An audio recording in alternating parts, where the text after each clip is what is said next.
Thanks for this opportunity. As only Nixon could go to China, perhaps only someone who hates webinars typically as much as me can end up giving a webinar. So without further ado, let's jump in.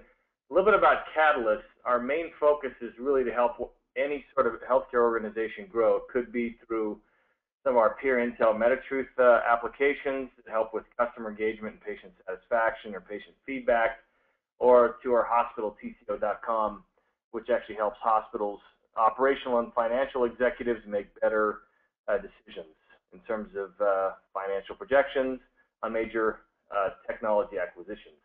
And of course, we do a lot of due diligence consulting work. With that in mind, that actually gets me to my next point, which is around private equity. We get a tremendous number of calls on a regular basis about from private equity firms looking to invest or to acquire companies or to take positions in different companies.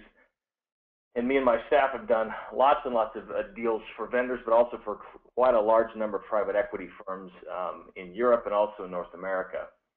And just because healthcare is such a big market, it's growing globally, and in the U.S. specifically, it's growing at almost above the rate of almost any other industry, and we'll see if that's sustainable or not. So first rule about these three rules is basically stay out of it. I know a lot of people listening on the call are probably thinking that's kind of a joke, haha. We know Jeremy, he makes a lot of jokes when he does these presentations. No, I'm pretty serious about it. I think most of you guys should probably just stay out of it.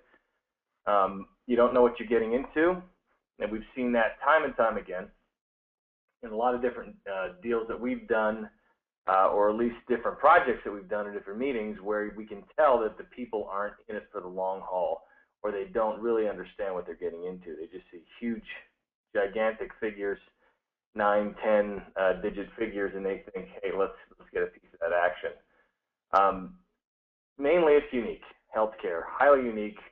You have just an ever-changing, sometimes oppressive legislative environment, very complex. You have vendors that are very insular, very closed off. They don't like to work with other vendors. They don't really, most of them don't even play in other industries. And other vendors that do play in other industries, most of those actually struggle for some reason in healthcare. It seems to be very indigenous or very specific to healthcare for some reason.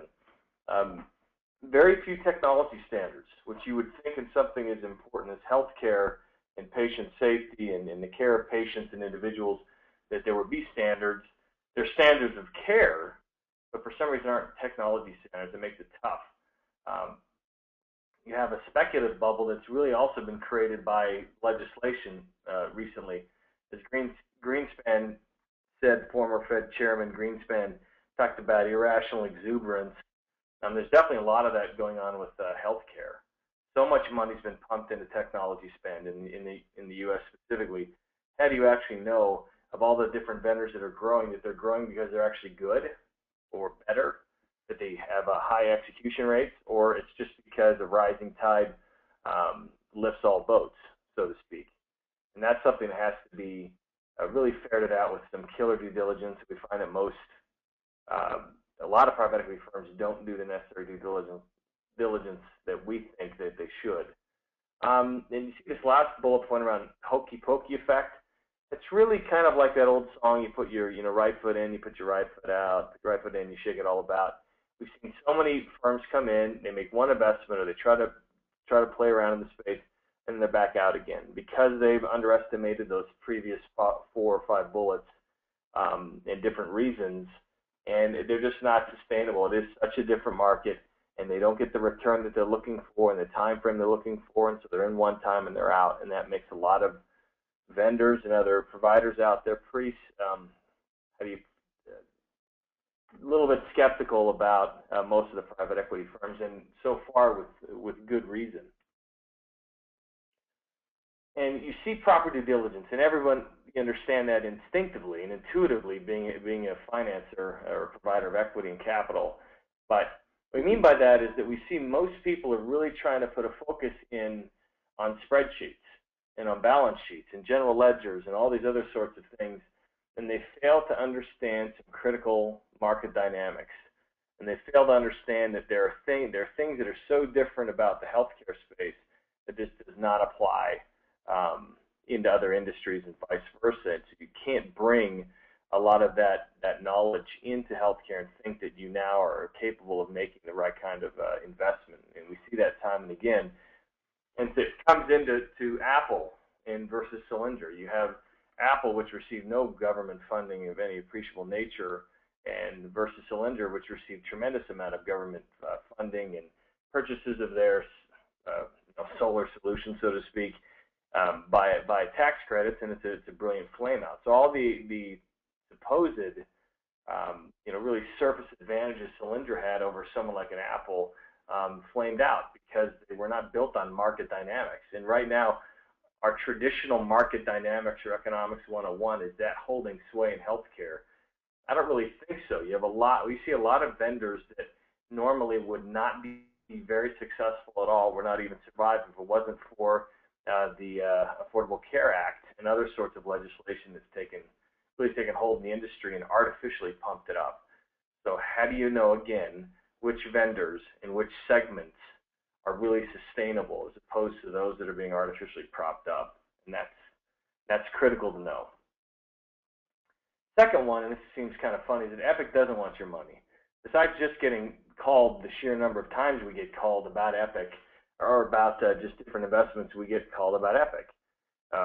Just recently, or just last year, got called out, and we thought we were doing this, going to start off this big kind of a market investigation to help an organization buy their way into healthcare and invest their way into healthcare, and come to find out that it was, hey, we know, Jeremy, that you know Judy Faulkner, you know Carl Dvorak, you know these Epic guys, you've been out there.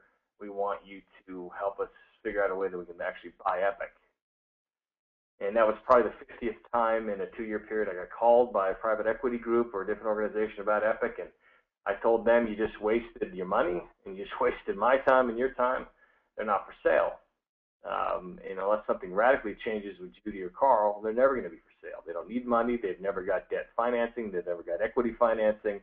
They spent hundreds of millions of dollars on their headquarters and different facilities here and in Europe, and they do it all self-funded, basically out of their net income. And they're not, you see a little thing up there, I just popped up there about lifestyle company, which is normally the red flag and run to the hills. Whenever you hear that, that's what private equity companies do when they hear that about a company. They're not a lifestyle company, they're worse. What I mean by worse is that it's more of a religion, or some people call it a cult in a vulgar way, or more of a coarse way than even a religion, is that they make a lot of money, but they do things very differently, and the money's just been secondary to them, to everything else that they do. So you can't appeal to them in any sort of normal way. The same way you could probably not appeal to Steve Jobs back in the day in any sort of normal way. It was definitely not the way you're taught in your MBA course. But there are gaps that can be filled in. Niche vendor solutions can fill around areas where Epic is not necessarily strong, such as analytics, interoperability, care coordination outside of their own kind of walled gardens, so to speak, as Dr. Mosastari has mentioned before. So the third rule, which follows into the first rule, is really kind of forget what you know. And my dad would say, embrace your ignorance, which is important. And I came outside of healthcare. 10 years ago, I'd worked with companies that were built on natural language processing and artificial intelligence, a lot of BI vendors, a lot of work with Silicon Valley firms more than a decade ago. And so my transition into healthcare was kind of a rude awakening. Need a little Dramamine because it seemed to not apply, and I couldn't really get my bearings straight, and I kind of got professionally seasick, so to speak, trying to figure out and navigate my way into it. And the rules just didn't apply. Things that were really important in other industries, really important in any other market I've been in when it came to technology adoption and utilization and who wins or doesn't win, didn't seem to apply really well in healthcare. You can see from left to right, interoperability is key. In other industries in healthcare, proprietary. They make Apple look like the most open vendor in the world instead of being closed off. Other industries really embrace banking industry, manufacturing. It's standard. Healthcare, it's Wild West. They seem to thumb their nose at technology interoperability standards. In other industries, you have having advanced technology can really be an advantage. In healthcare, the vendors that are winning the most or have the largest market share right now, including Epic, do not have the most advanced technology, and they're not the most interoperable. In healthcare, key employees or key workers within the four walls of a corporation, in this case a hospital organization, don't necessarily have to use the system unless they're employed, and most physicians are still not employed. They can do whatever they want. You have very high expectations for performance, like Walmart and Fidelity and other businesses like that have extremely high performance metrics. When a database is supposed to go live or a data warehouse is supposed to go live for Walmart or for Fidelity or Wells Fargo, it better be very, very close to the date. In healthcare, most vendors, or a lot of vendors, miss their upgrade dates significantly. System performance downtime is not what it is in other industries. And I call it Stockholm Syndrome here as a case because they put up with it. I've never seen, I remember telling a bunch of vendors my first year in healthcare, boy, if you guys acted like this or treated the banks that I used to work with and the manufacturing groups I used to work with like that, you'd be out of business within a year. You wouldn't get another customer again. But in healthcare, it's almost, the bar is just much lower, and they'll put up with a lot more garbage than they should. And customer experience has always been very important, at least for the last few decades in most other industries. And in healthcare, the real end customer, supposedly the most important customer, is the patient. And only very, very recently, even just in the last few months, is patient engagement, like Dave Chase, who writes in Forbes and CEO of Otto talks about, and others, is it actually now starting to be talked about as we're moving towards pay for performance. Before, really the end customer in healthcare for any sort of technology was always the doctor or the nurse. Well, they're not the really end. I mean, they're part of the process, but at the end of the chain, the most supposed to be moving up the value chain really should be the patient. And that's the holy grail right now, is true patient experience. And that's where a huge opportunity is in healthcare, in my mind. How that plays out and when it does, I don't know, but that is definitely a last mile of opportunities, steal from the old telecom, fiber days there, analogy from that. But really, patient experience is going to be critical. Here's an interesting quote from Paul Levy. He said that the CEO of one of the vendors out there actually literally is not interested in providing any sort of integration to other systems at all. And that is so, you couldn't see that from any other industry. It wouldn't fly. And in healthcare, again, it's just accepted. Just as weird as it is. So again, forget what you know when you get into healthcare. So again, the key, I mentioned before, my dad said, embrace your ignorance.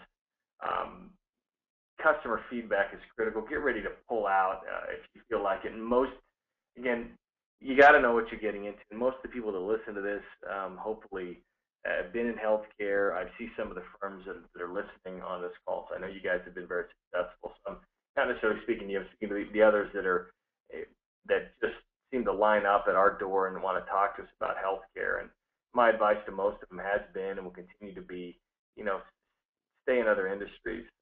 It's just too different. It's too tough for who you are and what you're prepared to do, regardless if you even hire a physician on staff as kind of quote-unquote entrepreneur in residence. So just to recap again, most of you stay out of it. Quit wasting your breath on Epic. It's never going to happen. Move on. Go to something else. And then really, let's wrap it up and just say, embrace your ignorance. And trust me, I have a double PhD in ignorance. So again, thanks so much for the time, and happy investing.